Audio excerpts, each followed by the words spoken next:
তা বেটা এনার কত সময় বইতে বউরে পাও না ভালো লাগে রাখতে বউ বইরে পাও না অনেক নিরাশিরা জায়গা আছে বুঝছেন নি গাঙ্গ সাইডে 72 লাগে।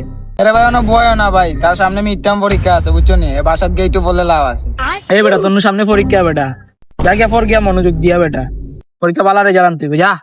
ওই মি আমার পরীক্ষা তোমরাও তো চিন্তা করো কেন, আমার পরীক্ষার সময় আমি এটা বুঝবো না। এত লম্বা লম্বা মাত মাত্রে বেটা, পরীক্ষা ফেল মারলে তো আমরাও দূষিত করবো। বাজে তোর আব্বা কব আমরা তোর ভিডিও টানি তা নষ্ট করিলে কোন সময় আছে গিয়া পড়াতব, তোর বালার লাগে কইরাম, আমরা তোর খারাপের লাগে কইরাম না।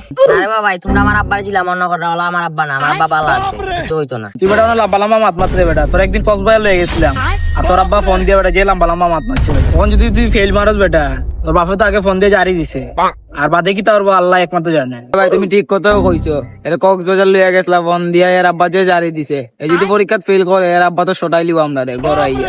ওই সে রে বা আমার লয়ে অতটা মাথা লাগতো না, আমি পাস করবো দেখবা না ইনশাআল্লাহ। তোমরা খালি দোয়া করো, তোমরা তো খালি বদ দোয়া করো আমার লাগি। বা তোরা কোনদিন বুদ্ধি দিতাম না, ওদের শুধু তার বালা বুদ্ধি দিয়ে হে বুঝে খারাপ বুদ্ধি, আর তুই কোনোদিন তোলা মারতাম না।